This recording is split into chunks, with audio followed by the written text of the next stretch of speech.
euchre with us, but Acho, would Dame Lillard be making a mistake staying with the Blazers?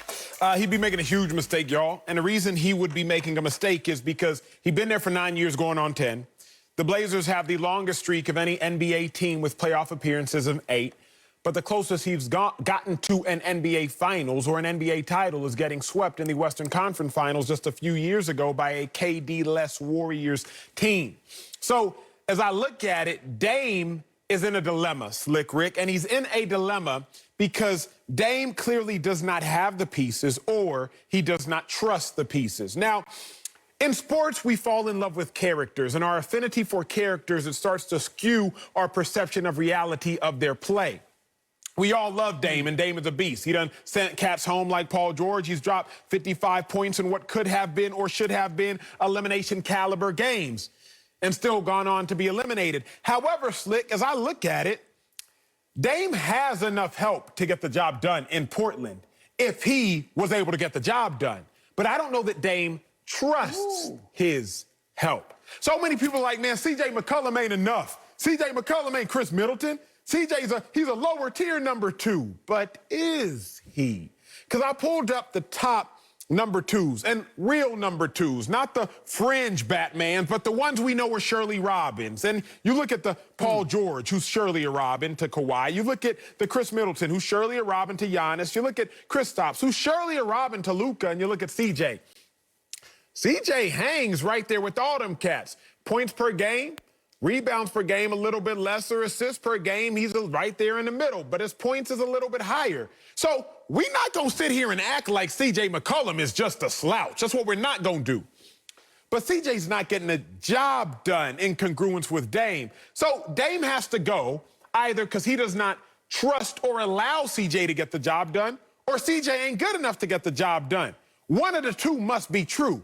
Because, Slick, there was a Splash Brothers. Chris Middleton has the opportunity to go out there and ball. But it is only ever Dame time. It is never CJ time. It's not the light-skinned bros. It's only ever Dame time. And as a result, I'm like, Dame got to go. Because the combination of Dame and the squad that he has typically been paired with isn't getting the job done. I'm not going to fault C.J. McCollum. I'm not going to fault Norm Powell. I'm not going to fault Gary Trent and company when Gary Trent was there because I thought Gary Trent was a quality player in the role he was playing. But whatever combination it is ain't working, and thus I think Dame should go. All right, so no, he shouldn't go because there's a third option to your options that you presented. One, that he doesn't trust those that are around him, or two, that they're not good enough. Do I have that correct? Yes, those sir. Are the two, yes, sir. Yes, right? sir. The third is Damian Lillard good enough to get it done as the catalyst of a championship team? And we don't just fall in love with characters. We fall in love with stories. For all that LeBron has accomplished, what's the greatest thing that LeBron has accomplished? Going back to his hometown, being down 3-1 and winning a championship.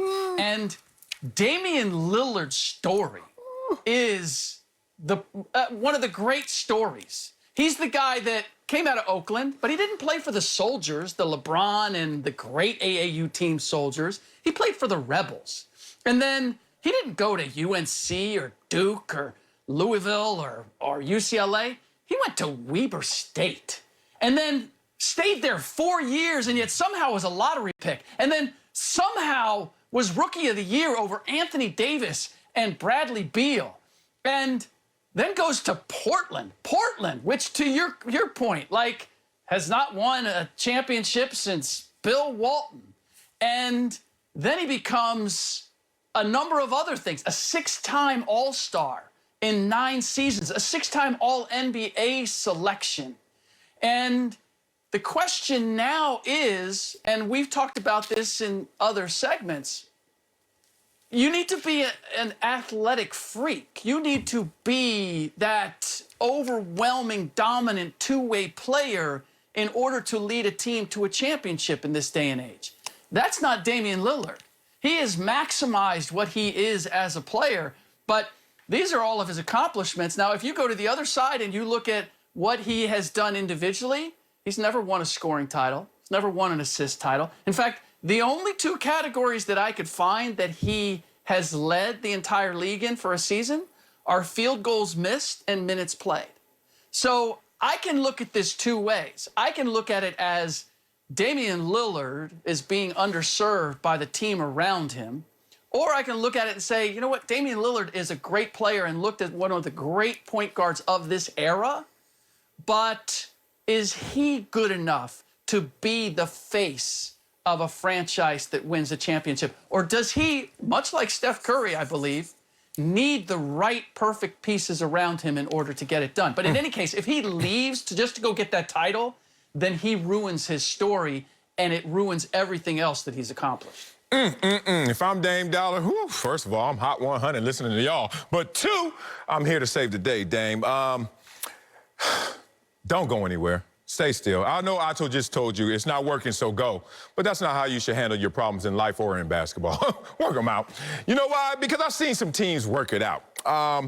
First, let's just start with the premise that in the NBA, especially of late, Slick always talks about the freaks of nature, these naturally athletic guys that are taking up these championships. Yeah, we could dive a little deeper. In the last decade, basically, who wins championships? Teams that got 2 top 5 players. Let's be real about it. If you want to look at the Warriors, the Heat, call whatever you want to say about LeBron and Kyrie, 7 of the last 10 championships, you can look at those guys and say, man, they got some top 5s on them squads. Now, there's some exceptions. And this is why I want Dame Lillard to understand, be an exception. Don't have to always follow the rules. Because in Milwaukee, they told Giannis to dip. Remember? Go, Giannis, go, Giannis. And what happened?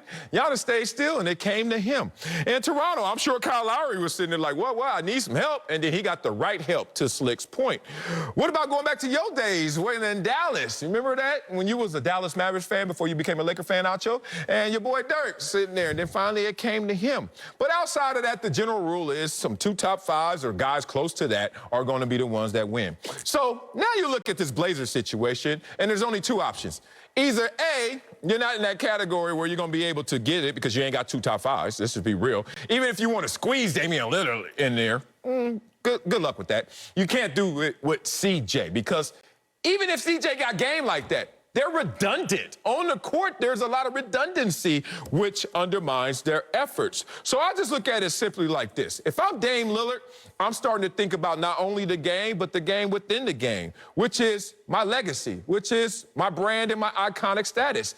I want to keep this singular. I want to keep this tightly wound by staying in Portland and doing what Giannis just did, because if Giannis would have listened to us, if Giannis would have listened to y'all, I should say, Giannis would have been going on a forever quest not to get what he just got. So Dame Lillard, look at recent history and realize you got it in you. Maybe you need to switch it out for somebody else, but you stay in Portland and make it come to you. So I think there's I take a lot of issues with what you said. Okay, I love it. The first thing, I don't think it takes 2 top 5s. Outside of there are exceptions. I think the whole thing is an exception. I think the taking Anthony 2 Davis top and 5s, LeBron? I think Anthony Davis and LeBron. I think Steph and KD. Outside of that, that's only 3 titles right there. Miami? The other 7. Dwayne Wade was in the top 5 basketball player. Day one, Dwayne Wade was number 3 and LeBron was 1. They didn't win. And he stayed there. He stayed there and declined, but he was still up there top 5. I don't think D. Wade was a top 5 player. The Spurs didn't have no top 5 players at the time. They were just the Spurs.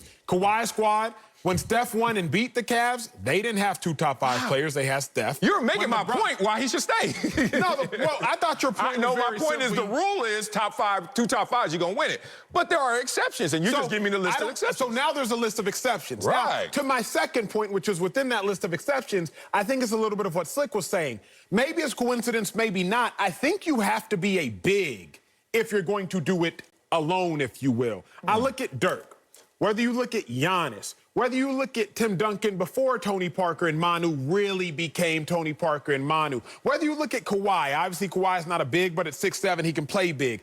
I don't know that we've ever seen a 1 or a 2 guard or those hybrid now 1-2s like the Dame Lillards, like the Allen Iversons. Well, Steph who can won go out one. there and Steph won one. But to your point with Steph, now you have the Clay and the Draymond. Neither one's a big. But I hear you. And neither one's top 5. I think there is some sort of issue that Dame has. Now, the kicker is this.